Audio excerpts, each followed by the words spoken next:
திரளாக கூடியிருக்கிற என் உயிரின் உயிரான விடுதலை சிறுத்தைகளே,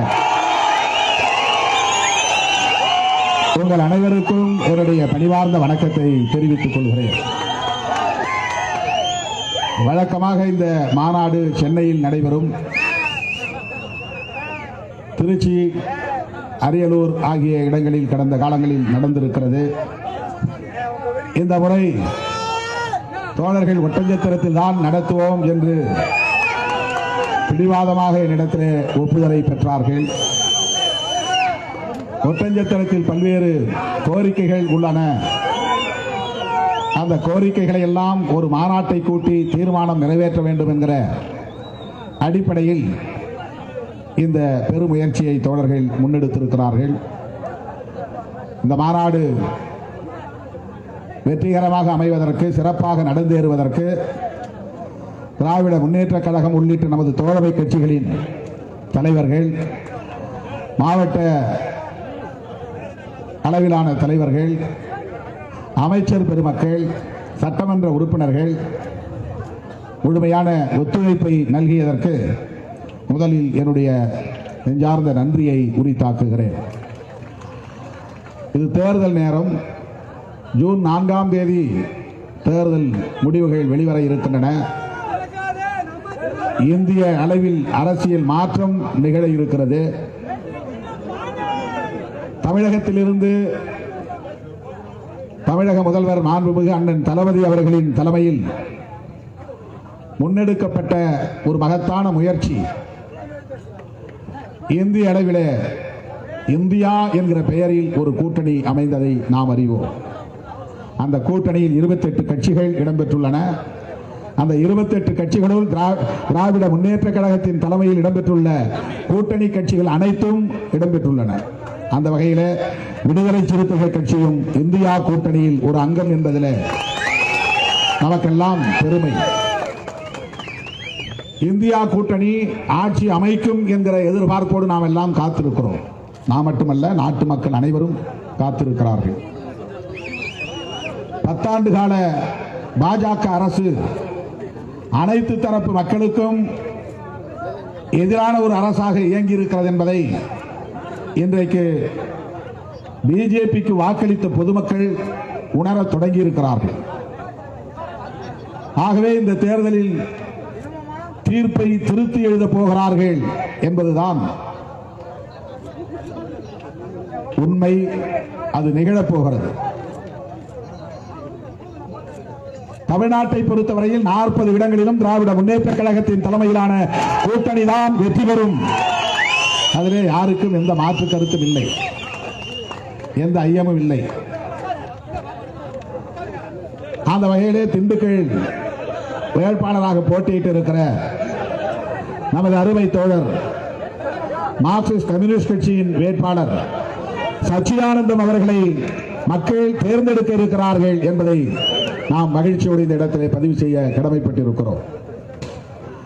விடுதலை சிறுத்தைகள் கட்சி போட்டியிட்டு இருக்கிற 2 இடங்களிலும், சிதம்பரம் மற்றும் விழுப்புரம் ஆகிய 2 இடங்களிலும் தானை சின்னத்திலே தோழமை கட்சிகளின் பேராதரவோடு நாம் வெற்றி பெற இருக்கிறோம்.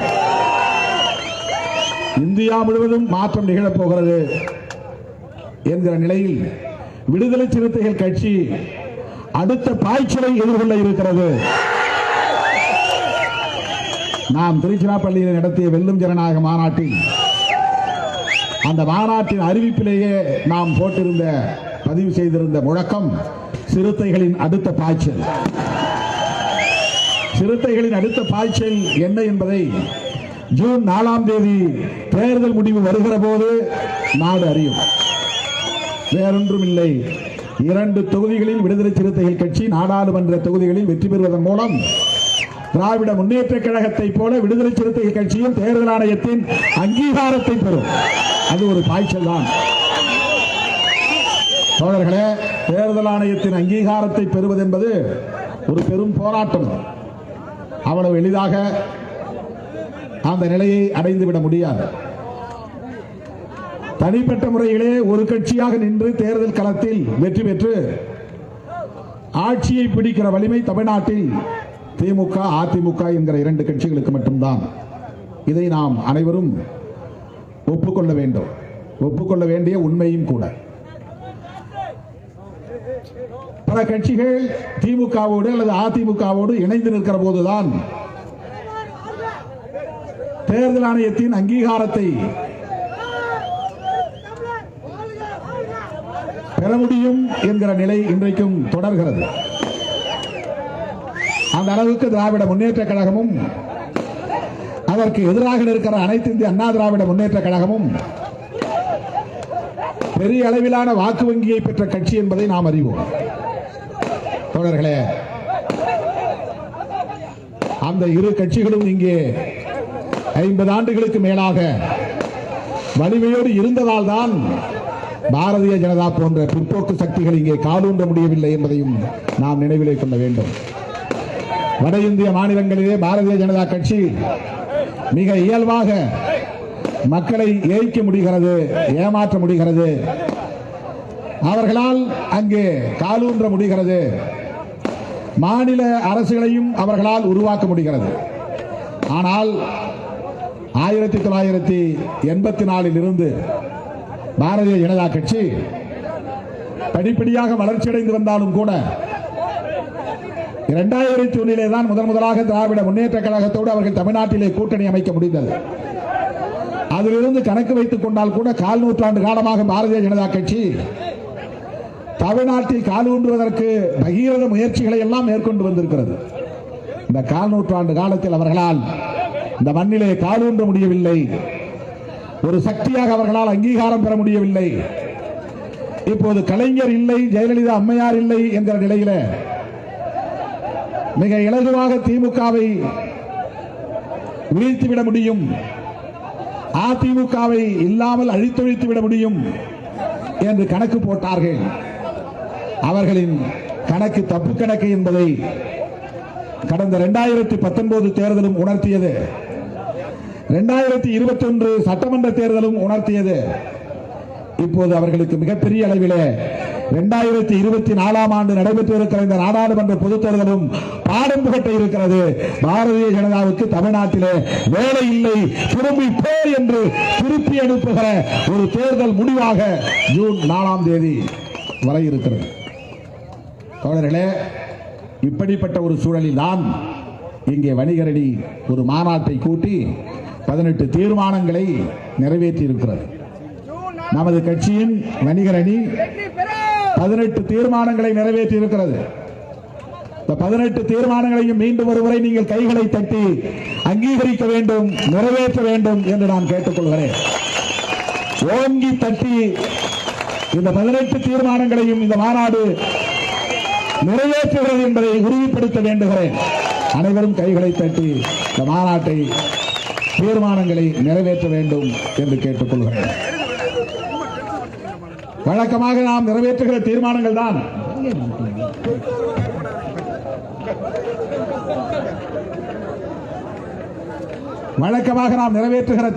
தான் ஆனாலும் இந்த பகுதி ஒட்டி பல தீர்மானங்களை நம்முடைய தோழர்கள் நிறைவேற்றியிருக்கிறார்கள். அதை நான் சுட்டிக்காட்டுவது என்னுடைய கடமை. ஒட்டஞ்சத்திரம், பழனி ஆகிய பகுதிகளில் இங்கே இந்த பகுதி வணிகர்களின் பொதுமக்களின் உணர்வுகளை வெளிப்படுத்தக்கூடிய வகையில் தீர்மானம் எண் 7, சாலையோர வியாபாரிகளின் வாழ்வாதாரத்தை பாதுகாக்க வேண்டும். ஒரு நீதிமன்ற ஆணை என்கிற பெயரில் பழனி அடிவாரத்தில் அமர்ந்து சிறு சிறு வியாபாரங்களை செய்து கொண்டிருந்த சிறு வணிகர்களை எல்லாம் அந்த தீர்ப்பையொட்டி அவர்களை அப்புறப்படுத்தி இருக்கிறார்கள். அதனால் அவர்கள் கடுமையான பாதிப்புக்கு உள்ளாகி இருக்கிறார்கள். அந்த வணிகர்களின் நலன்கள் பாதுகாக்கப்பட வேண்டும் என்பதற்காக நீதிமன்ற உத்தரவின் பேரில் துணைசார் அதிகாரிகள் எடுக்கும் நடவடிக்கைகளால் சாலையோர வியாபாரிகளின் வாழ்வாதாரமே பாதிக்கப்பட்டு கேள்விக்குறியாகி உள்ளது. மேலும் சாலையோர வியாபாரிகளுக்கு இந்து அறநிலையத்துறைக்கு சொந்தமான சுற்றுவட்ட பாதையில் வணிக வளாகம் கட்டி கொடுத்து சிறு வியாபாரிகளை பாதுகாக்க வேண்டும் என இம்மாநாடு கேட்டுக்கொள்கிறது. ஒட்டஞ்சத்திரத்திலே மாநாடு நடத்துவதற்கான காரணம் இதுதான். பழனி மலை தண்டாயுதபாணி திருக்கோவிலின் அடிவாரத்தில் தலைமுறை தலைமுறையாக ஆண்டு கணக்கில் பல ஆண்டுகளாக வியாபாரம் செய்து வந்த சிறு வியாபாரிகள் இன்றைக்கு பாதிக்கப்பட்டிருக்கிறார்கள். பக்தர்களின் நலன்களை கருத்தில் கொண்டு நீதிமன்றம் அந்த தீர்ப்பை வழங்கியது என்பது ஒரு புறம் சரி என்றாலும் கூட அதே பக்தர்களுக்கு பயன்படக்கூடிய வகையில் சிறு வணிகங்களை செய்து வந்த சிறு வணிகர்களின் நலன்களும் முக்கியமானது. அந்த கடைகளை அப்புறப்படுத்த வேண்டும் என்று சொன்ன நீதிமன்றம் அவர்களுக்கு ஒரு வளாகத்தை கட்டித்தர வேண்டும் அதே பகுதியில் என்று தீர்ப்பளித்திருந்தால் மகிழ்ச்சியாக இருந்திருக்கும். அந்த பொறுப்புணர்வு அவர்களுக்கு இல்லை என்பதை சுட்டிக்காட்டுகிற ஒரு தீர்மானமாக, அவர்களுக்கு இல்லாவிட்டாலும் விடுதலை சிறுத்தைகளுக்கு உண்டு, விடுதலை சிறுத்தைகளின் வணிகர் அணிக்கு உண்டு என்பதை உணர்த்தக்கூடிய வகையில் இந்த தீர்மானம் அமைந்திருப்பதை நாம் சுட்டிக்காட்டுவது நம்முடைய கடமை. அதேபோல ஒட்டஞ்சத்திரம் தீர்மானம் எண் 8, ஒட்டஞ்சத்திரம் சாலையோர பூ மற்றும் பழ வியாபாரிகளுக்கு கடை ஒதுக்க வேண்டும். மாண்புமிகு அமைச்சர் அண்ணன் அர சக்கரபாணி அவர்களுக்கு நாம் விடுக்கிற வேண்டுகோளாக, அண்ணன் ஐ பெரியசாமி அவர்களுக்கு விடுக்கிற வேண்டுகோளாக, சட்டமன்ற உறுப்பினர் மதிப்பிற்குரிய நம்முடைய அண்ணன் ஐ பி செந்தில்குமார் அவர்களுக்கு விடுக்கிற வேண்டுகோளாக இந்த தீர்மானம் அமைந்திருக்கிறது என்பதை இந்த நேரத்திலே நான் பதிவு செய்ய விரும்புகிறேன். அவர்கள் ஏராளமான நற்பணிகளை நலப்பணிகளை இன்றைக்கு இந்த ஆட்சி அதிகாரத்தை பயன்படுத்தி ஏழை எளிய மக்களுக்கு செய்து வருகிறார்கள். அந்த வரிசையிலே இந்த கோரிக்கை ஒரு தீர்மானமாக இங்கே நிறைவேற்றப்பட்டிருப்பதை ஏற்று அவர்களின் நலன்களுக்கு உரிய நடவடிக்கைகளை அமைச்சர் பெருமக்கள் மேற்கொள்வார்கள் என்கிற நம்பிக்கையோடு அனைவரும் மீண்டும் ஒரு முறை கைத்தட்டி இந்த தீர்மானத்தை நிறைவேற்றி தருமாறு வேண்டுகோள் விடுக்கிறேன். தீர்மானம் எண் 9 இதே ஒட்டஞ்சத்திரம் பகுதியை சார்ந்த கோரிக்கை தான். திண்டுக்கல் மாவட்டம் நிலக்கோட்டை சட்டமன்ற தொகுதியில் மல்லிகை, ரோஜா, முல்லை, சாமந்தி மற்றும் பல வகையான பூ வகைகள் பெருமளவிலே உற்பத்தி செய்யப்படுகின்றன. பூ விவசாயம் செய்யும் விவசாயிகளின் நீண்ட நாள் கோரிக்கையான அப்பகுதியில் அரசு வாசனை பொருள் திரவிய தொழிற்சாலை ஒன்றை தமிழ்நாடு அரசு அமைக்க வேண்டும் என்பது இந்த கோரிக்கை. இதுவும் நமது மாண்புமிகு அமைச்சர் பெருமக்களுக்கும் சட்டமன்ற உறுப்பினர்களுக்கும் நாம் விடுக்கிற வேண்டுகோள். ஆகவே இந்த பகுதியில் இந்த 3 தீர்மானங்களும் மக்களின் உணர்வுகளை பிரதிபலிக்கக்கூடியவையாக அமைந்திருக்கின்றன என்பதை நான் மகிழ்வோடு சுட்டிக்காட்ட கடமைப்பட்டிருக்கிறேன். மற்றபடி உள்ள அனைத்து தீர்மானங்களும் ஏற்கனவே நாம் பல்வேறு மாநாடுகளில் நிறைவேற்றிய தீர்மானங்கள் தான். இன்னொரு தீர்மானம் இந்த பகுதிக்கு பொருத்தமான தீர்மானம் எண் 14, காய்கறிகள் பதப்படுத்தும் கூடம் அமைக்க வேண்டும். திருப்பூர், கோயம்புத்தூர், பொள்ளாச்சி, மடத்துக்குளம், பழனி, ஒட்டஞ்சத்திரம் மற்றும் சுற்றியுள்ள பகுதிகளில் விளையும் காய்கறிகள் அனைத்தும் ஒட்டஞ்சத்திரம் காய்கறி சந்தைக்கு பெருமளவில் விற்பனைக்கு வருகின்றன.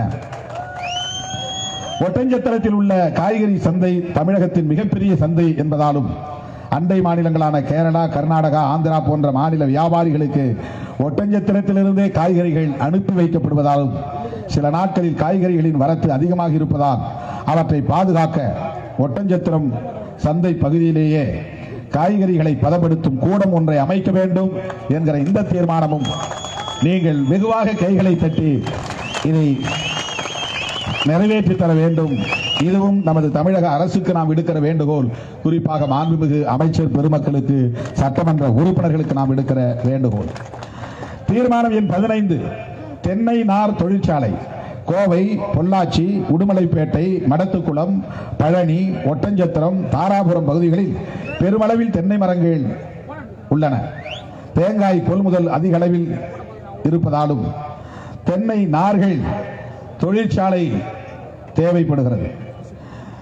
பொள்ளாச்சியில் தென்னை நார் தொழிற்சாலையை அமைக்க வேண்டும் என்கிற இந்த கோரிக்கை மிக மிக முக்கியத்துவம் வாய்ந்த கோரிக்கை. இதையும் தமிழக அரசின் பார்வைக்கு அமைச்சர் பெருமக்கள் கொண்டு செல்ல வேண்டும் என்று நான் வேண்டுகோள் விடுக்கிறேன். அடுத்து ஈரோடு சிப்காட் தொழிற்சாலையில் ஆதி திராவிட மக்களுக்கு தொழிற்கூடங்களை ஏற்படுத்த வேண்டும். ஈரோடு மற்றும் 17வது தீர்மானம், ஈரோடு மற்றும் திருப்பூர் மாவட்டங்களில் சாயப்பட்டறை கழிவுநீர் சுத்திகரிப்பு நிலையத்தை அமைத்திட வேண்டும். 18வது தீர்மானம், கோயம்புத்தூர் மாவட்டம் பெரு சிறு தொழில் நிறைந்த மாவட்டமாகும். சிறு தொழில் நிறுவனங்களில் வீட்டு உபயோகத்திற்கான motor, grinder, mixie, fan, fridge போன்ற பொருட்கள் தயாரிக்கும் சிறு தொழில் அதிகம் பேர் செய்து வருகிறார்கள். ஆகவே சிறு தொழிற்சாலைகளை ஊக்குவிக்கும் வகையில் பொருளாதாரத்தை மேம்படுத்த தடையில்லா மின்சாரம் இலவசமாக வழங்கவும் மானியத்துடன் கூடிய தொழிற்சாலை தொடங்க தமிழக அரசு முன்வர வேண்டும் என இம்மாநாடு கேட்டுக்கொள்கிறது. இந்த 18 தீர்மானங்களில் இவை அனைத்தும் இந்த பகுதி சார்ந்த மேற்கு மாவட்டங்களை சார்ந்த பூ வியாபாரிகள், காய்கறி வியாபாரிகள், தென்னை மர விவசாயிகள் மற்றும் சிறு தொழில், குறுந்தொழில் போன்ற தொழில்களை செய்யக்கூடிய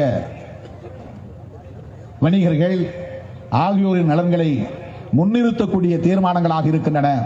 ஆகவே மாண்புமிகு தமிழக முதல்வர் அண்ணன் தளபதி அவர்களின் கவனத்திற்கு இந்த மாநாட்டின் தீர்மானங்களை எடுத்துச் செல்லுகிற பொறுப்பை நம்முடைய மாண்புமிகு அமைச்சர் பெருமக்களுக்கும் சட்டமன்ற உறுப்பினர் நம்முடைய ஐ.பி. செந்தில்குமார் உள்ளிட்ட திராவிட முன்னேற்ற கழகத்தின் சட்டமன்ற உறுப்பினர்களுக்கும் வேண்டுகோளாக நான் வைக்க கடமைப்பட்டிருக்கிறேன்.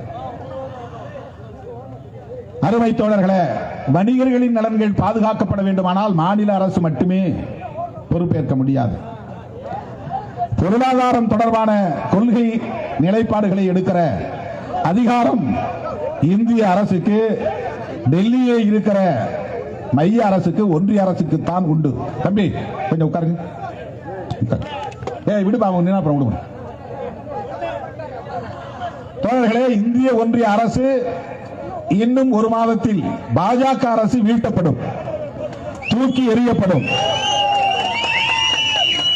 அதிலே நான் நம்பிக்கையோடு இருக்கிறேன், உறுதியோடு இருக்கிறேன். பாரதிய ஜனதா கட்சியின் சார்பிலே வேட்பாளர், பிரதமர் வேட்பாளர் யார் என்று சொல்லி இருக்கிறார்கள். அதுதான் நமக்கு மிகப்பெரிய பலமே. பிரதமர் வேட்பாளர் யார்? நரேந்திர மோடி. நரேந்திர மோடியே இந்தியா கூட்டணியின் வெற்றிக்கு காரணமாக அமையப் போகிறார். இந்தியா கூட்டணியின் வேட்பாளர் யார் என்று கேட்கிறார்கள். இந்தியா கூட்டணியின் வேட்பாளரை 28 கட்சிகளும் ஜூன் 4ஆம் தேதிக்கு பிறகு முடிவு செய்வார்கள்.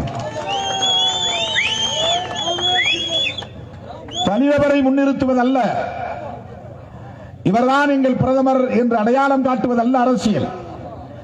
நாங்கள் ஆட்சிக்கு வந்தால் இதைத்தான் செய்வோம் என்று சொல்லுகிறோமே, அந்த கொள்கை நிலைப்பாடுதான் இந்தியா கூட்டணியின் அரசியல். இந்தியா கூட்டணியின் பிரதமர் வேட்பாளர் யார் என்று கேட்டால் காங்கிரஸ் கட்சியின் தேர்தல் அறிக்கை தான் பிரதமர் வேட்பாளர். இந்தியா கூட்டணியின் பிரதமர் வேட்பாளர் யார் என்று கேட்டால் திராவிட முன்னேற்ற கழகத்தின் தேர்தல் அறிக்கை தான் பிரதமர் வேட்பாளர். இந்தியா கூட்டணியின் வேட்பாளர், பிரதமர் வேட்பாளர் யார் என்று கேட்டால் விடுதலை சிறுத்தைகள் கட்சியின் தேர்தல் அறிக்கை தான் பிரதமர் வேட்பாளர். இந்தியா கூட்டணியின் பிரதமர் வேட்பாளர் யார் என்று கேட்டால் இடதுசாரி கட்சிகளின் தேர்தல் அறிக்கை தான் பிரதமர் வேட்பாளர். சோதரர்களே, நம்முடைய கட்சி, நம்முடைய கூட்டணி ஒரு கொள்கை அறிக்கையை பிரகடனப்படுத்துகிறது. வெறும் நலத்திட்டங்களை அறிவிக்கிற அறிவிப்புகள் அல்ல. இந்தியா கூட்டணி ஆட்சிக்கு வந்தால் பொருளாதார கொள்கையில் மாற்றம் இருக்கும். பாரதிய ஜனதா கட்சி 10 ஆண்டுகள் இந்த நாட்டை ஆண்டிருக்கிறது. அனைத்து தரப்பாரும் கடுமையாக பாதிக்கப்பட்டிருக்கிறார்கள். ஜிஎஸ்டி என்கிற பெயரில், ஒரே நாடு ஒரே வரி என்னும் பெயரில் இங்கே நம் மீது வரி திணிப்பை செய்திருக்கிறார்கள். மாநில அரசுகளின் வேலை இந்த வரியை வசூலித்து ஒன்றிய அரசுக்கு தர வேண்டும். நம்முடைய முதல் தீர்மானமே ஜிஎஸ்டி வரி விதிப்பு முறையை திரும்ப பெற வேண்டும் என்பதுதான். தேர்தல் அறிக்கையில் காங்கிரஸ் கட்சி இதை நாங்கள் மறுபரிசீலனைக்கு உட்படுத்துவோம், மீளாய்வுக்கு உட்படுத்துவோம், மாநில அரசுகளின் கருத்தை கேட்டறிந்த பின்னர் ஜிஎஸ்டி வரி விதிப்பு 2.0 என்கிற அடிப்படையில் நாங்கள் புதிய நடைமுறையை கொண்டு வருவோம். ஆக விடுதலை சிறுத்தைகளின் கருத்தும், காங்கிரஸ் கட்சியின் கருத்தும், திமுகவின் கருத்தும், இடதுசாரிகளின் கருத்தும் ஒரே கருத்து, ஒரே நேர்கோட்டில் இருக்கிற கருத்து. பாரதிய ஜனதா அரசை தூக்கி எறிந்தால் மட்டும்தான் இது போன்ற வரி மூலம் மக்களை சுரண்டுகிற நிலை மாற்றப்படும். இந்த வரி விதிப்பால் சிறு குறு தொழில்கள் கடுமையாக நலிவடைந்திருக்கின்றன. சிறு வணிகர்கள் நலிவடைந்திருக்கிறார்கள். பல பேர் அந்த தொழிலை விட்டு வணிகத்தை விட்டு வெளியேறும் நிலை ஏற்பட்டிருக்கிறது. நரேந்திர மோடி பிரதமரானதால், நரேந்திர மோடி அரசால் என்ன நடந்திருக்கிறது? அதானி, அம்பானி இந்த பெயர்கள் இப்போது இந்தியா முழுவதும், உலகம் முழுவதும் எல்லோருக்கும் தெரிந்த பெயர்கள். நரேந்திர மோடியின் பெயரை விட அதிக மக்களால் உச்சரிக்கப்படுகிற பெயர் ஒப்பந்த வேலைகளை எடுத்து செய்யக்கூடிய ஒரு ஒப்பந்ததாரர், அவ்வளவுதான், கான்ட்ராக்டர். 10 ஆண்டுகளில் அவருடைய வளர்ச்சி யாராலும் மதிப்பீடு செய்ய முடியாத அளவுக்கு உலக பணக்காரர்கள் யார் யார் என்று நரேந்திர மோடியின் மாநிலத்தை சார்ந்தவர், நரேந்திர மோடியின் சமூகத்தை சார்ந்தவர், குஜராத்தி. அது மட்டும் இல்லாமல் நரேந்திர மோடி என்ன சமூகத்தை சார்ந்தவரோ அந்த சமூகத்தை சார்ந்தவர். சாதியை அடையாளப்படுத்துவதற்காக சொல்லவில்லை. அவர்கள் எப்படி பிணைப்பு, இணைப்பு என்பது அவர்களுக்கு இடையிலான இணைப்பும் பிணைப்பு எப்படி இருக்கிறது என்பதற்கு இதெல்லாம் காரணம். அதானியை இன்றைக்கு தன்னுடைய பினாமியாக வைத்து நரேந்திர மோடி லட்சக்கணக்கான கோடிகளுக்கு அதிபதியாக மாறி இருக்கிறார். அது அதானியின் சொத்து அல்ல, நரேந்திர மோடியின் சொத்து. அதானி 4வது பணக்காரர் உலகத்தில் என்று சொல்லுவதை விட உலக பணக்காரர்களின் வரிசையில் 4வது இடத்திலே இருப்பவர் அதானி என்கிற நரேந்திர மோடி என்று புரிந்து கொள்ள வேண்டும். இதுதான் யதார்த்தமான உண்மை. ஆக பொருளாதாரம் தொடர்பாக பாஜக அரசு கொண்டிருக்கிற கருத்து, கொள்கை, அவர்களின் நிலைப்பாடு கார்ப்பரேட் நிறுவனங்கள் வளர்வதற்கு தான் பயன்படுகிறதே தவிர உன்னை போல் என்னை போல் பழனிமலை அடிவாரத்தில் 100 ரூபாய் இன்றைக்கு பெரிய பெரிய ரிலையன்ஸ், அம்பானி போன்ற கார்ப்பரேட் முதலாளிகள் முதலீடு செய்கிறார்கள். அந்நிய நாடுகள் முதலீடு செய்கின்றன. இதுதான் பாஜக அரசின் தவறான பொருளாதார கொள்கை. உன்னையும் என்னையும் மேம்படுத்துவதற்கல்ல, வல்லரசாக்க போகிறோம் என்கிற பெயரால் கார்ப்பரேட் நிறுவனங்களை வளர்த்து விடுகிற வேலைதான். எல்லா அரசு நிறுவனங்களையும் தனியாருக்கு ஒப்படைக்கிறார்.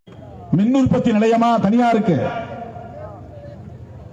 எல்லாவற்றையும் தனியாருக்கு தாரை வார்க்கிற ஒரு அரசாகத்தான் மோடி அரசு இருக்கிறது. இந்திரா காந்தி அம்மையார் இருந்த காலத்தில் தனியார் நிறுவனங்களை எல்லாம் அரசு மயப்படுத்தினார். ஜவஹர்லால் நேரு அவர்களின் காலத்திலும் அவருடைய மகள் இந்திரா காந்தி அவர்கள் காலத்திலும் ஏராளமான பொதுத்துறைகள் உருவாயின. அரசாங்கத்தினுடைய நிதி முதலீடு செய்யப்பட்டு பொதுத்துறைகள் உருவாயின. பொதுத்துறைகளில் இடஒதுக்கீடு உண்டு, பொதுத்துறைகளில் வேலைவாய்ப்பு உண்டு. NLC நிறுவனம் என்பது பொதுத்துறை. நெய்வேலியில் இருக்கிறதே நிலக்கரி, பழுப்பு நிலக்கரி நிறுவனம், அது ஒரு பொதுத்துறை. அது ஜவஹர்லால் நேரு அவர்களால் காமராஜர் காலத்திலே நிறுவப்பட்டது. இதை போன்ற ஏதேனும் ஒரு பொதுத்துறை நிறுவனத்தை நரேந்திர மோடி இந்த 10 ஆண்டு காலத்தில் நிறுவியிருக்கிறாரா என்றால் இல்லை. ஜவஹர்லால் நேரு அவர்களின் காலத்திலும் இந்திரா காந்தி அம்மையார் காலத்திலும் அதற்கு பிறகு காங்கிரஸ் ஆண்ட காலத்திலும் கொண்டு வரப்பட்ட பொதுத்துறை நிறுவனங்களை எல்லாம் தனியாருக்கு தாரை வார்க்கிற அரசாகத்தான், கார்ப்பரேட் நிறுவனங்களுக்கு தாரை வார்க்கிற அரசாகத்தான் பாஜக அரசு, மோடி அரசு இருக்கிறது. இதுதான் இந்த 10 ஆண்டு காலத்தில் அவர்கள் சாதித்திருக்கிற சாதனைகள். ஒரு புறம் கார்ப்பரேட் மயமாதல், இன்னொரு புறம் சனாதனமயமாதல். சனாதனமயமாதல்னா என்ன? தமிழ்லாம் இருக்கக்கூடாது, 50 வருஷத்துக்கு பின்னால தமிழ் இருக்கக்கூடாது, எல்லா இந்தியா முழுக்க இருக்கிற பூரா இந்தி பேசணும். பிறமொழி மாநில மொழிகள் இருக்கக்கூடாது, பிராந்திய மொழிகள் இருக்கக்கூடாது.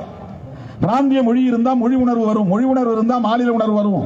மாநில உணர்வு வந்தால் ஒன்றுபட்ட இந்தியா என்கிற நிலை இருக்காது. பிற்காலத்திலே மாநிலங்கள் எல்லாம் தனித்தனி நாடுகளாக உருவாகிற நிலை உருவாகிவிடும் என்று அவர்கள் அச்சப்படுகிறார்கள். அதனால் ஒரே தேசம் ஒரே மொழி, ஒரே நாடு ஒரே மதம், ஒரே நாடு ஒரே கலாச்சாரம், ஒரே நாடு ஒரே மொழி.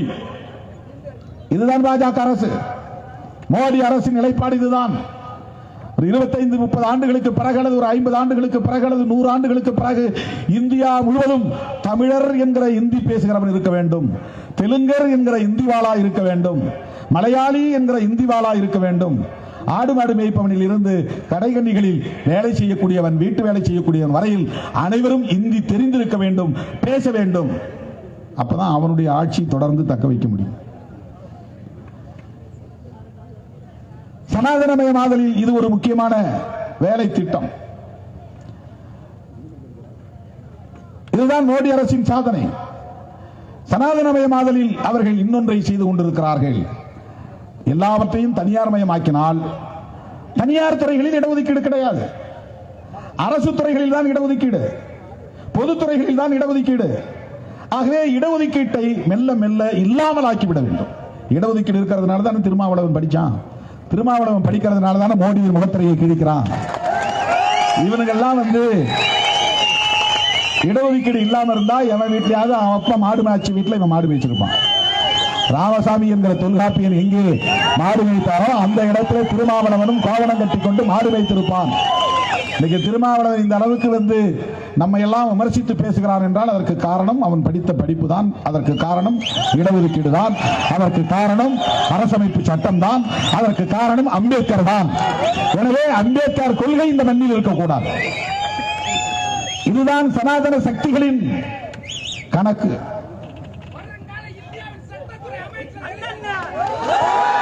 கார்ப்பரேட் மயமாதல் ஒரு புறம் என்றால் சனாதனமயமாதல், சனாதனமயமாதல்ல ரொம்ப முக்கியமான விஷயம் இடஒதுக்கீட்டை இல்லாமல் ஆக்குவது. யார் யாருக்கு இன்னைக்கு இடஒதுக்கீடு வரும்? எஸ்சி மக்களுக்கு மட்டும்தான் இடஒதுக்கீடா? எஸ்டி மக்களுக்கு மட்டும்தான் இடஒதுக்கீடா? ஓபிசி மக்களுக்கும் இடஒதுக்கீடு உண்டு. ஓபிசிக்குள்ளே மைனாரிட்டிஸ் சிறுபான்மை மக்கள் வந்து விடுகிறார்கள். முஸ்லிம்கள், கிறிஸ்தவர்கள் இவர்கள் எல்லாம் பிசி சமூகத்தில் வர்றாங்க. ஓபிசி என்றால் அதர் பேக்வர்ட் கிளாஸ். தமிழ்நாட்டில் அதை எம்பிசி பிசி என்று முன்னாள் முதல்வர் அண்ணன் ஐயா நம்முடைய முத்தமிழ் அறிஞர் கலைஞர் பிரித்தார். ஒரு 110 சாதிகளை எம்பிசின்னு பிரிச்சார். பிசின்னு மொத்தமா இருந்தா அதுல எல்லாரும் சமமா இல்ல, மோஸ்ட் பேக்வர்ட் அப்படி ஒரு 100-110 சாதிகள் இருக்கின்றன என்று அந்த சாதிகளை எல்லாம் பிரித்து எம்பிசி என்று அவர்களுக்கு தனியே ஒரு 20% இடஒதுக்கீடு. இந்தியாவிலேயே எந்த மாநிலத்திலும் இல்லாத ஒன்றை அன்றைய முதல்வர் முத்தமிழ் அறிஞர் கலைஞர் அவர்கள் உருவாக்கி சமூக நீதியை நிலைநாட்டினார். இன்றைக்கு தமிழ்நாட்டிலே எஸ்சி, எஸ்டி, எம்பிசி, பிசி, இந்த பிசிக்குள்ளேயே முஸ்லிம்களுக்கு உள்ளொதுக்கீடு, எஸ்சிக்குள்ளேயே அருந்ததியருக்கு உள்ளொதுக்கீடு, பிசிக்குள்ளேயே கிறிஸ்தவருக்கு உள்ளொதுக்கீடு. இப்படி தமிழ்நாட்டிலே இன்றைக்கு 69% இடஒதுக்கீடு நடைமுறையில் இருக்கிறது. இந்த இடஒதுக்கீடு இருப்பதால் தான் இன்றைக்கு பல பிள்ளைகள் மருத்துவம் படிக்க முடிகிறது. ஆயிரக்கணக்கான பிள்ளைகள் தமிழ்நாட்டிலே டாக்டராக முடிகிறது. இந்த இடஒதுக்கீடு இருப்பதனால் தான் பல்லாயிரக்கணக்கான தோழர்கள் பொறியாளர்களாக வெளியே வருகிறார்கள், வழக்கறிஞர்களாக தங்களை வளர்த்துக் கொள்கிறார்கள். வெளிச்சம் தெரிகிறது இன்றைக்கு அவர்களுக்கு. இந்த வெளிச்சம் எதிலிருந்து வருகிறது? இடஒதுக்கீட்டில் இருந்து வருகிறது. இடஒதுக்கீட்டை எப்படி உறுதிப்படுத்தி இருக்கிறார் புரட்சியாளர் அம்பேத்கர் அவர்கள் என்றால் பொருளாதார அளவுகோல் அல்ல, ஏழைகளுக்கு இடஒதுக்கீடு தர வேண்டும் என்று அப்போதே பேசப்பட்டது. பணக்காரனுக்கு வேண்டாம், ஏழைக்கு. இந்திய சமூகம் வெறும் பொருளாதார முரண்களால் மட்டும் ஆனதல்ல, சமூக முரண்களால் ஆனவை. சாதியின் பெயரால் இங்கே காலம் காலமாக உரிமைகள் பறிக்கப்பட்டிருக்கின்றன, மறுக்கப்பட்டிருக்கின்றன. இந்த சாதியில் பிறந்தான் என்பதற்காகவே இவருக்கு கல்வி மறுக்கப்பட்டது, வேலை வாய்ப்பு மறுக்கப்பட்டது, அதிகாரம் மறுக்கப்பட்டது, நிலம் பறிக்கப்பட்டது, ஆயுதம் இல்லாதவர்களாக நிராயுதபாணிகளாக ஆக்கப்பட்டார்கள், நிலம் இல்லாதவர்களாக ஆக்கப்பட்டார்கள், கல்வி இல்லாதவர்களாக ஆக்கப்பட்டார்கள். ஒட்டுமொத்தத்தில் தலைமுறை தலைமுறையாக பொருளாதாரம் இல்லாதவர்களாக ஆக்கப்பட்டார்கள். நிலம் இல்லாதவரிடத்திலே பொருளாதாரம் இருக்காது, கல்வி இல்லாதவரிடத்திலே பொருளாதாரம் வராது, அதிகாரம் இல்லாதவரிடத்திலே பொருளாதாரம் வராது. உன்னை நிரந்தரமாக பொருளாதாரம் இல்லாத கூலியாகவே வைத்திருக்க வேண்டும். அதற்கு கல்வியை தரக்கூடாது, அதிகாரத்தை தரக்கூடாது. இது தலைமுறை தலைமுறையாக நீடித்தது. இது சாதியின் பெயரால் நிகழ்ந்தது. ஆகவேதான் புரட்சியாளர் அம்பேத்கர் அரசமைப்பு சட்டத்திலேயே சாதியின் பெயரால் உரிமை மறுக்கப்பட்டவர்களுக்கு மீண்டும் அந்த உரிமையை நிலைநாட்ட வேண்டும் என்று சோசியல் ஜஸ்டிஸ், சமூக நீதி என்கிற பெயரால் இடஒதுக்கீட்டை உறுதிப்படுத்தினார். அப்போது பிசிக்கு இடஒதுக்கீடு உறுதிப்படுத்தப்படவில்லை, ஓபிசிக்கு. ஆனால் அவர்களின் நலன்கள் விசாரிக்கப்பட வேண்டும், பரிசீலிக்கப்பட வேண்டும், ஆய்வுக்கு உட்படுத்தப்பட வேண்டும் என்று அப்போதே ஒரு கமிஷன் அமைக்க வேண்டும் என்ற கோரிக்கையை எழுப்பியவர் புரட்சியாளர் அம்பேத்கர் அவர்கள். அவர் அமைச்சர் பதவியை ராஜினாமா செய்துவிட்டு வெளியே வந்தபோது அவர் சொன்ன பல காரணங்களும் 3 முக்கிய காரணம். ஒன்று, நான் இந்து சட்ட மசோதாவை கொண்டு வந்தேன், அறிமுகப்படுத்த சொன்னேன், அறிமுகப்படுத்தவில்லை. பண்டிட் ஜவஹர்லால் நேரு அவர்கள் மீது அவர் சொன்ன குற்றச்சாட்டு, காங்கிரஸ் அரசு மீது அவர் சொன்ன குற்றச்சாட்டு. கோட் ஆஃப் இந்து பில், ஆண்களும் பெண்களும் இந்து மதத்தில் சமம், ஆண்களுக்கு சொத்துரிமை உண்டு என்றால் பெண்ணாக பிறந்திருக்கிற இந்துக்களுக்கு அது பார்ப்பன பெண்ணாக இருந்தாலும் சக்கிலியர் பெண்ணாக இருந்தாலும் மேலிருந்து கீழ் வரையில் பெண்கள் சமம், ஆண்களுக்கு நிகரானவர்கள். ஒரு குடும்பத்தில் ஆணும் பெண்ணும் பிறந்தால் ஆணுக்கு சொத்திலே பங்கு உண்டு, உரிமை உண்டு என்றால் பெண்களுக்கும் சொத்திலே உரிமை உண்டு என்பதை நிலைநாட்டக்கூடிய ஒரு சட்ட மசோதா தான் தி கோட் ஆஃப் இந்து பில். அதை இன்ட்ரோடியூஸ் பண்ணவே முடியல, சட்ட மசோதாவை அறிமுகப்படுத்த முடியவில்லை. ஜவஹர்லால் நேரு எதிர்க்கவில்லை, அவரோடு நெருக்கமாக இருந்தவர்கள் அதை நிறைவேற்ற விடாமல் தடுத்தார்கள், அறிமுகப்படுத்த விடாமலேயே தடுத்தார்கள். இது நடந்த வரலாறு. அதனால் நான் ராஜினாமா செய்கிறேன், இது ஒரு காரணம்.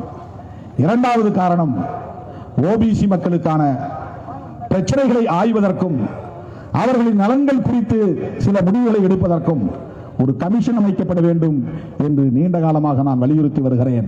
அது நிகழவில்லை. ஓபிசி சமூகத்தினருக்கு, எஸ்சி எஸ்டிக்கு இடஒதுக்கீடு உறுதிப்படுத்தப்பட்டு விட்டது. ஓபிசி சமூகத்தினருக்கான இடஒதுக்கீடு பற்றிய நிலைப்பாட்டை எடுப்பதற்கு அவர்களின் வாழ் நிலை என்ன என்பதை இந்தியா முழுவதும் ஆய்வு செய்ய வேண்டும். இந்த கோரிக்கை நிறைவேற்றப்படவில்லை, அதனால் ராஜினாமா செய்கிறேன். மூன்றாவதாக அவர் சொன்ன காரணம், நான் ஒரு பொருளாதார நிபுணன், பொருளாதார அறிஞன், பொருளாதாரத்தில் பல பட்டங்களை நான் பெற்றவன். நான் எழுதிய ஆய்வு கட்டுரைகள் இன்றைக்கு பல பொருளியல் அறிஞர்களால் வேத நூலாக ஏற்கப்படக்கூடிய அளவுக்கு புகழ் பெற்றவை. அப்படி பொருளாதாரத்திலே நிபுணத்துவம் பெற்ற என்னை திட்டக்குழுவிலே சேர்ப்பதற்கு இந்த அரசு தயாராக இல்லை. பிளானிங் கமிஷன் யார் யாரையோ உறுப்பினராக போடுகிறார்கள், ஆனால் என்னை அதிலே உறுப்பினராக சேர்க்க இவர்கள் தயங்குகிறார்கள். இந்த காரணங்களால் நான் ராஜினாமா செய்கிறேன் என்று தன் அமைச்சர் பதவியை ராஜினாமா செய்தவர் புரட்சியாளர் அம்பேத்கர் அவர்கள். இதை எதற்காக இந்த இடத்தில் நான் சொல்லுகிறேன் என்று சொன்னால், இதில் முக்கியமானது, ஓபிசி மக்களுக்கு அம்பேத்கர் எதிரி அல்ல. அதை இன்னும் யாராலும் புரிந்து கொள்ள முடியவில்லை. ஓபிசி தலைவர்கள் யாரும் இதை சொல்லுவதில்லை. அவனுக்கு சாதி வெறியை மட்டும்தான் சொல்லுகிறார்கள். ஜெய் ஸ்ரீராம், மேல் சாதி, நான் சத்திரிய சாதி, இதைத்தான் சொல்லித் தருகிறார்களே தவிர அரசியல் சொல்லித் தருவதில்லை.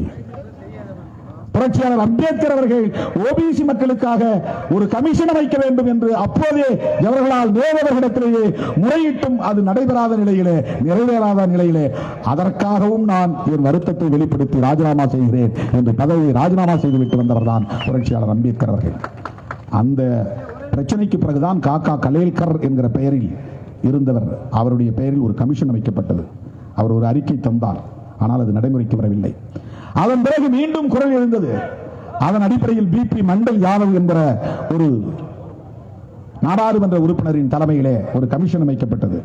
அந்த மண்டல் கமிஷன் பரிந்துரை அப்படியே கிடப்பில் இருந்தது. விபி சிங் இந்தியாவின் பிரதமரானார். ராம்விலாஸ் பாஸ்வான் அவருக்கு இடக்கரமாகவும் வழக்கரமாகவும் இருந்தார். அவர்கள் இருவரும் தான் ஓபிசி மக்களுக்கான இடஒதுக்கீட்டை நடைமுறைப்படுத்திய தீர்வோம் என்று மண்டல் பரிந்துரையை நடைமுறைப்படுத்தினார்கள். இன்றைக்கு கல்வி, வேலை வாய்ப்பில் பிற்படுத்தப்பட்டவர்களும் மிகவும் பிற்படுத்தப்பட்டவர்களும் இடம்பெற முடிகிறது என்றால் அதற்கு பிபி மண்டல் பரிந்துரை தான் காரணம், அதற்கு விபி சிங் தான் காரணம், அதற்கு ராம்விலாஸ் பாஸ்வான் என்கிற ஒரு தலித் தலைவர் தான் காரணம். நாங்க சத்திரிய சாதின்னு சொல்லிக்கிற பசங்களுக்கு தெரியாது இந்த வரலாறு.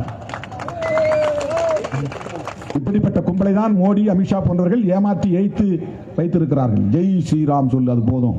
நீ பட்டினி கிடந்தாலும் எனக்கு பிரச்சனை இல்லை, நீ படிக்காத இருந்தாலும் எனக்கு பிரச்சனை இல்லை, விலைவாசி உயர்ந்தாலும் எனக்கு பிரச்சனை இல்லை, நீயும் நானும் இந்து, ஜெய் ஸ்ரீராம். இதுதான் 10 ஆண்டு கால சாதனை, மோடியின் சாதனை, இந்த மக்களை ஏய்க்கிற சாதனை, ஏமாற்றுகிற சாதனை, அவர்களை மூடர்களாகவே வைத்திருக்கிற சாதனை, முட்டாள்களாகவே வைத்திருக்கிற சாதனை. வெறும் மதவெறி, சாதி வெறியை மட்டும் ஊட்டி சத்திரியன் சத்திரியன் என்று சொல்லு, ஆண்ட பரம்பரை என்று சொல்லு, பொருளாதாரத்தை படிக்காதே, புவியியலை படிக்காதே, அறிவியலை படிக்காதே, தத்துவத்தை படிக்காதே, அரசியலை படிக்காதே, ஜெய் ஸ்ரீராம். இதுதான் மோடி, அமித்ஷாவின் சாதனை. தோழர்களே, சனாதனமயமாதலில் இந்த ஓபிசிக்கு இடஒதுக்கீடு கிடைத்தவுடன் இந்தியாவிலேயே பெரிய எதிர்ப்பை செய்த ஒரே கட்சி பாஜக தான். அப்ப அத்வானி தான் பிஜேபியின் தலைவர். இன்னைக்கு நட்டான்னு ஒரு ஆள் இருக்கிறார், பேரு பாருங்க, நட்டா.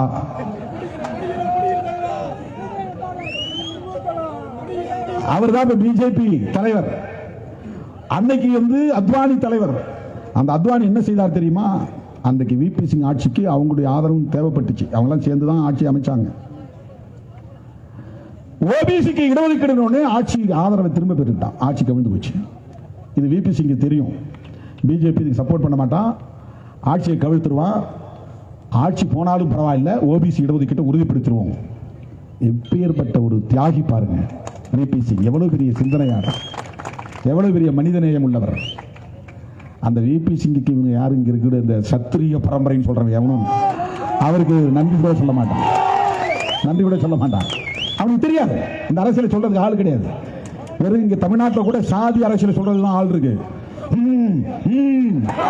சத்திரியன் தோளை உயர்த்து, மறைந்திருந்து கல்லெடுத்து அடி, இதை சொல்லித்தரதான் தமிழ்நாட்டிலே அரசியல் தலைவர்கள் இருக்கிறார்கள். கேவலமான அரசியல். விபி சிங் எப்படி இந்த ஓபிசி மக்களுக்கு, எம்பிசி மக்களுக்கு இந்த இடஒதுக்கீட்டை கொண்டு வந்தார்? மண்டல் யார், மண்டல் பரிந்துரைகள் என்ன சொல்லுகின்றன? எப்படி இந்த இடஒதுக்கீடு வந்தது ஓபிசி மக்களுக்கு? அதில் அம்பேத்கருடைய பங்களிப்பு என்ன? பிபி மண்டல் கமிஷன் எப்படி நியமிக்கப்பட்டது? ராமதாஸ் பாஸ்வானுடைய பங்களிப்பு என்ன? இதெல்லாம் சொல்லித்தர இங்க ஆள் கிடையாது. அவன் எப்படி இங்க கொடியேற்றலாம், போய் பிடிங்க ஏறி திருமாவளவன் கூட இங்க பறக்கலாமா? இதை சொல்லித்தரத்தான் ஆள் இருக்கிறார்கள். தோழர்களே, இந்த இடஒதுக்கீடு வந்தவுடனேயே அத்வானி தன்னுடைய ஆட்சிக்கு தந்த ஆதரவை திரும்ப பெற்றதோடு மட்டுமில்லாமல் ரத யாத்திரை என்கிற பெயரால் ஒரு வன்முறை வெறியாட்டத்தை கட்டவிழ்த்து விட்டது. இந்திய அரசியல் வரலாற்றிலேயே பிராமணர்கள் வீதிகளில் இறங்கி போராடியது கிடையாது. முதல் முறையாக பிராமணர்கள் வீதியில் இறங்கி போராடியது ஓபிசி மக்களுக்கு இடஒதுக்கீடு கொடுக்க கூடாது என்றுதான். ஒரு உண்மை இந்த இடத்துல நீங்க புரிஞ்சுக்கணும். எஸ்சி எஸ்டிக்கு இடஒதுக்கீடு கொடுக்க கூடாதுன்னு பிராமணர்கள் போராடல, எஸ்சி எஸ்டிக்கு இடஒதுக்கீடு கொடுக்க கூடாதுன்னு பிஜேபி போராடல, எஸ்சி எஸ்டிக்கு இடஒதுக்கீடு கொடுக்க கூடாதுன்னு ஆர்எஸ்எஸ் போராடல. இந்த ஆர்எஸ்எஸ், இந்த பிஜேபி ஓபிசிக்கு இடஒதுக்கீடு கொடுக்க கூடாது என்றுதான் எதிர்த்தார்கள். வன்முறை வெறியாட்டத்தை நடத்தினார்கள். அந்த ரத யாத்திரை தான் ரத்த யாத்திரையாக போய் முடிந்தது. பல்கலைக்கழகங்களிலே படித்த பிராமண சமூகத்தை சார்ந்த உயர் சாதி மாணவர்கள் வீதியிலே வெளியே வந்து பேருந்துகளுக்கு தீ வைத்தார்கள். ஏதாவது சின்ன சின்ன கோரிக்கை கூட நாம போராடி தான் பெறணும். போலீஸ்ல பர்மிஷன் வாங்குறது கூட ஒரு போராட்டம் நடத்தணும்.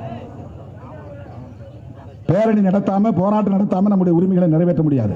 ஆனா இந்தியாவில் போராடாமல், ஆர்ப்பாட்டம் செய்யாமல், உண்ணாவிரதம் இருக்காமல், பேரணி நடத்தாமல், மாநாடு போடாமல் எல்லா உரிமைகளையும் அனுபவிக்க ஒரு சமூகம் இருக்கிறது. அதுதான் பிராமண சமூகம். பிராமணர்கள் எங்கேயும் வெளியில் வந்து பேரணி நடத்துறது கிடையாது, ஆர்ப்பாட்டம் நடத்துறது கிடையாது. ஆனா அவங்க வைக்கிற கோரிக்கை ஒன்னொன்னு டான் டான் நடக்கும். அப்படியே கதவுகள் திறக்கும். அவன் நடந்து போறான்னா எல்லா பெருங்கதவுகளும் நெடுங்கதவுகளும் திறக்கும். ஆனால் உழைக்கக்கூடிய நம்மால் போராடி போராடி அடிபட்டு உதைப்பட்டு மண்டை புலந்து ரத்தம் சிந்திதான் சின்ன சின்ன உரிமைகளை நாம் பெற முடியும். இதுதான் சமூகம். ஆனால் முதல் முறையாக மண்டல் பரிந்துரை நடைமுறைக்கு வந்தபோது வெளியே வந்து போராடியது உயர் சாதி, முன்னேறிய சாதி, பிராமண சமூகத்தை சார்ந்த மாணவர்கள், இளைஞர்கள். யாரை எதிர்த்து? மருத்துவர் ராமதாஸ் அவர்களே, ஓபிசி தலைவர்களே, ஓபிசி மக்களுக்கு இடஒதுக்கீடு கொடுக்க கூடாது என்று எதிர்ப்பு தெரிவித்து மிகப்பெரிய அளவிலே வன்முறை வெறியாட்டத்தை நடத்திய கட்சி எது? சங்கம் எது? விடுதலை சிறுத்தைகள் கட்சியா? பாஸ்வான் கட்சியா? மாயாவதி கட்சியா? கத்தி பத்மாராவ் கட்சியா? பிரகாஷ் அம்பேத்கர் கட்சியா? இந்தியா முழுவதும் தலித் தலைவர்கள் ஓபிசி இடஒதுக்கீட்டை ஆதரித்தார்கள். அப்ப நான் மதுரையில் இருந்தேன். தேர்தல் அரசியல் வேண்டாம் என்று இருந்த காலம். அப்போதே மண்டல் பரிந்துரையை வரவேற்று பேரணி நடத்திய கட்சி விடுதலை சிறுத்தைகள் கட்சி. அந்த இடஒதுக்கீடு ஓபிசி மக்களுக்கு கொடுப்பதை பொறுத்துக் கொள்ள முடியாத அந்த கும்பல் தான் இந்த இடஒதுக்கீட்டை முற்றாக தூக்கி எறிந்து விட வேண்டும், அழித்தொழித்து விட வேண்டும் என்று துடித்துக் கொண்டிருக்கிறது. இது ஏன் மற்றவர்களுக்கு தெரியவில்லை? இதையெல்லாம் உணர்ந்த காரணத்தினால் தான் தோழர்களே, தந்தை பெரியாருக்கு பிறகு பேரறிஞர் அண்ணா, பேரறிஞர் அண்ணாவுக்கு பிறகு முத்தமிழறிஞர் கலைஞர், முத்தமிழறிஞர் கலைஞருக்கு பிறகு இன்றைக்கு தளபதி மு.க. ஸ்டாலின்.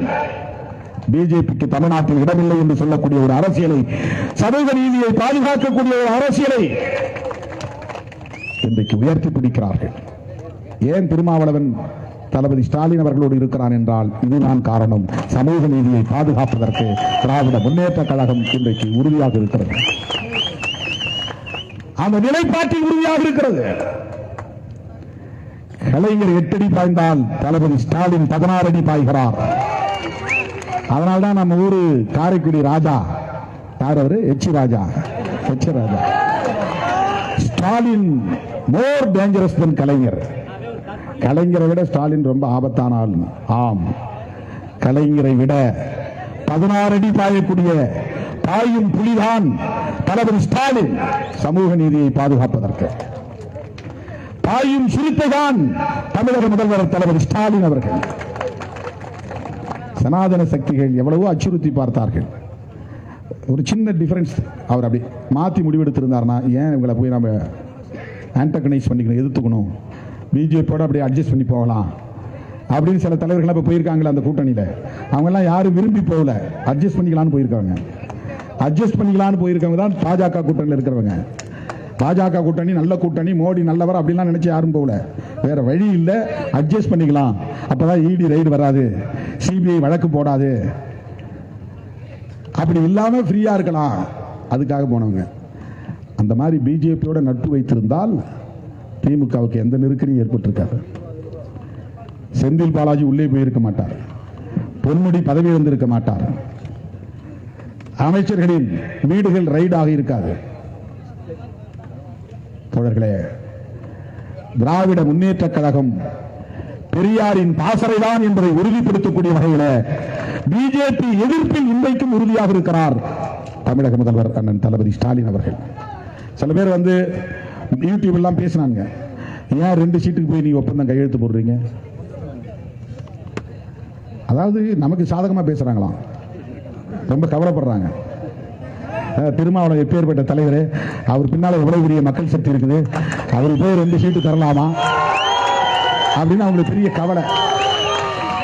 அதாவது திமுக கூட்டணியிலிருந்து நம்மளை பிடுங்கிட்டா அந்த கூட்டணியை பலவீனப்படுத்த முடியும் அப்படின்னு நமக்கு ஆசையெல்லாம் காட்டி வெளியில பேட்டிலாம் கொடுத்தாங்க.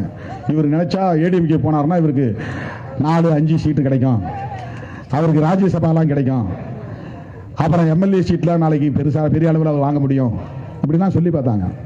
நான் சொன்னேன், 2 இருந்தாலும் திமுக கூட்டணி தான், 3 இருந்தாலும் திமுக கூட்டணி தான், 2 இல்ல இந்த தேர்தல் அப்படின்னு சொன்னாலும் திமுக கூட்டணி தான். திமுக கூட்டணின்னு முடிவெடுத்ததற்கு காரணம் பிஜேபியை தமிழ்நாட்டிலிருந்து விரட்ட வேண்டும், அகில இந்திய அளவிலிருந்து ஆட்சி பீடத்திலிருந்து விரட்ட வேண்டும். ஏன் அதுல என்ன விடுதலை சிறுத்தைகளுக்கு லாபம்? விடுதலை சிறுத்தைகள் கட்சி என்கிற தனிப்பட்ட ஒரு கட்சிக்கு லாபமா நட்டமா என்பதல்ல கணக்கு. இந்த நாட்டுக்கு பாதுகாப்பு தேவை, சமூக நீதிக்கு பாதுகாப்பு தேவை. 10 ஆண்டுகள் இந்த நாட்டை ஆண்ட பிஜேபி தொடர்ந்து ஆளக்கூடாது. இதை 10 ஆண்டுகளாக பேசி வருகிறவன் திருமாவளவன். சனாதனமயமாதல் என்பது இன்னொரு புறம் சமூக நீதியை அழித்தொழிப்பது, சாதி உணர்வுகளை வளர்ப்பது, மதவெறியை தூண்டுவது, இந்தியர்களை இந்துக்கள் அல்லாதவர்கள் என்று பிரிப்பது, முஸ்லிம்களுக்கு வெறுப்பு, முஸ்லிம்களுக்கு எதிராக நெருப்பை விதைப்பது, கிறிஸ்தவர்களுக்கு எதிராக நெருப்பை விதைப்பது, இதுதான் சனாதனமயமாதல். அப்படிப்பட்ட பிஜேபி ஆட்சி இருக்கக்கூடாது, அது தொடரக்கூடாது, அந்த ஆட்சி வீழ்த்தப்பட வேண்டும்.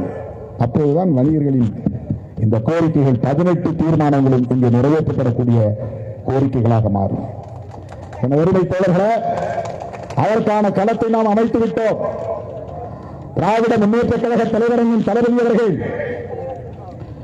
இந்தியா முழுவதும் பயணம் செய்து ஜனநாயக சக்திகளை எல்லாம் ஒருங்கிணைப்பதில் பெரும் முன்முயற்சியை மேற்கொண்டவர். அவருடைய பிறந்த நாளில் நான் பேசினேன், என் பிறந்த நாளில் நான் பேசினேன், முரசொலி 75வது ஆண்டு விழாவிலே பேசினேன். அண்ணா நீங்க தமிழ்நாட்டுக்குள்ள நின்றக்கூடாது, இந்தியா பூரா போங்க, கெஜ்ரிவாலை பாருங்க, மம்தா பானர்ஜியை பாருங்க, இவங்கெல்லாம் ஒன்று சேர்க்க வேண்டிய தேவை இருக்கிறது, திமுகவுக்கு அந்த பொறுப்பு இருக்கிறது. எங்களால் அது முடியாது, உங்களால் முடியும். இந்த வேண்டுகோளை வைத்த இயக்கம் விடுதலை சிறுத்தைகள் கட்சி. இந்தியா கூட்டணி இன்றைக்கு உருவாகி இருக்கிறது என்றால் அதில் விடுதலை சிறுத்தைகளுக்கு ஒரு சின்ன பங்கு இருக்கிறது. அந்த இந்தியா கூட்டணி இன்றைக்கு ராகுல் காந்தி என்கிற ஒரு இளம் தலைவரை முன்னிறுத்துகிறது. அவர் இந்திய அரசியல் வரலாற்றில் இல்லாத அளவுக்கு தெற்கிருந்து வடக்கே பல 1000 கிலோமீட்டர் நடந்தே போனார். கிழக்கிருந்து மேற்கே பல 1000 கிலோமீட்டர் நடந்தே போனார். நடந்தார் என்பதை விட இந்திய மண்ணை அளந்தார் என்றுதான் சொல்ல வேண்டும். கோடிக்கணக்கான மக்களை சந்தித்தார். மக்கள் சீனம் அமைத்த மாவோவுக்கு பிறகு அரசியல் வரலாற்றில் ஒரு மாபெரும் நெடுந்தோயத்தை நடத்தியவர் ராகுல் காந்தி. அதை நாம் மறுத்துவிட முடியாது. அவரும் சரி, அவருடைய தந்தை ராஜீவ் காந்தியும் சரி, அவருடைய அம்மா இந்திரா காந்தி அம்மையாரும் சரி, இந்திரா காந்தி அம்மையாருடைய தந்தை ஜவஹர்லால் நேரு அவர்களும் சரி, பல முரண்பாடுகள் நமக்கு இருந்தாலும் ஒரு புள்ளியில் நம்மோடு உடன்படுகிற தலைவர்கள். என்ன ஒரு புள்ளி என்றால் மதசார்பின்மையை பாதுகாப்பது. மனிதர்கள் எந்த மதத்தையும் சார்ந்திருக்கலாம், அரசு ஒரு மதம் சார்ந்ததாக இருக்கக்கூடாது. இந்த நிலைப்பாட்டில் ஜவஹர்லால் நேரு உறுதியாக இருந்தார். இந்த நிலைப்பாட்டில் மகாத்மா காந்தி உறுதியாக இருந்தார். அதனால்தான் காந்தியை சுட்டுக் கொன்றார்கள். அவர் ராமபக்தர், தீவிர இந்துத்துவ சிந்தனையாளர், இந்த பிறகு அடுத்த பிறவி என்ற மறுபிறவியின் மீது நம்பிக்கை உள்ளவர், சனாதனத்தின் மீது நம்பிக்கை உள்ளவர். ஆனாலும் மத சார்பின்மையில் அவர் உறுதியாக இருந்தார். அதனால சுட்டுக் கொன்றார்கள். ஆக மகாத்மா காந்தி பாதுகாத்த மதசார்பின்மை, ஜவஹர்லால் நேரு பாதுகாத்த மதசார்பின்மை, இந்திரா காந்தி பாதுகாத்த மதசார்பின்மை, ராஜீவ் காந்தி பாதுகாத்த மதசார்பின்மை. இந்த மதசார்பின்மையை பாதுகாப்பதற்காக இன்றைக்கு களத்திலே நம்மோடு கரம் கோர்த்து நிற்பவர் தான் ராகுல் காந்தி. ஏன் காங்கிரசோடு விடுதலை சிறுத்தைகள் இருக்கிறோம் என்பதற்கு இந்த ஒரு புள்ளிதான் முக்கியமான காரணம். இந்த நாடு மதசார்பின்மையை அடிப்படையாக கொண்டிருக்க வேண்டும்.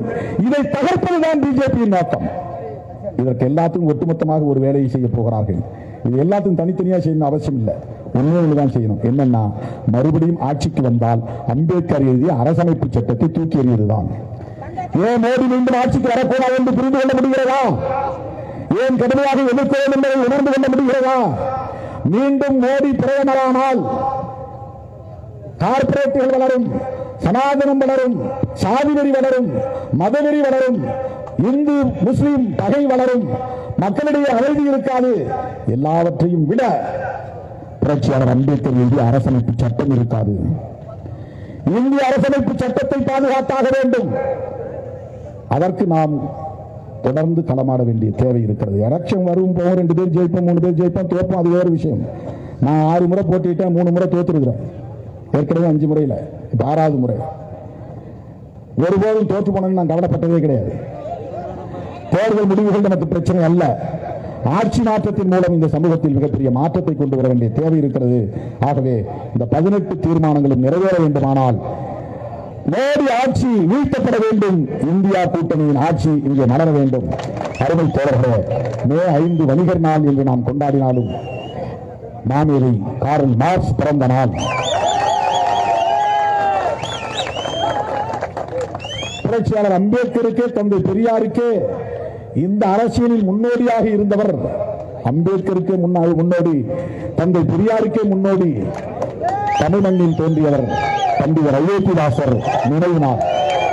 அந்த மாமனிதர்களுக்கு விடுதலை சிறுத்தைகளின் சார்பில், வணிகரணியின் சார்பில் எமது செம்பார்ந்த வீர வணக்கத்தை செலுத்தி, நம்முடைய இயக்க தளபதி உலகத்தை செம்பிட்டு வணங்காமுடி சந்தை நினைவினால் அந்த மாவீரனுக்கு இந்த நேரத்தில் லட்சக்கணக்கான விடுதலை சிறுத்தைகளின் சார்பில் வீர வணக்கம் செலுத்தி, சேலத்திலே விடுதலை சிறுத்தைகள் கட்சியின் சார்பில் 8ஆம் தேதி மாரியம்மன் கோயில் வழிபாட்டு உரிமைக்கான ஆர்ப்பாட்டம் நடைபெறுகிறது.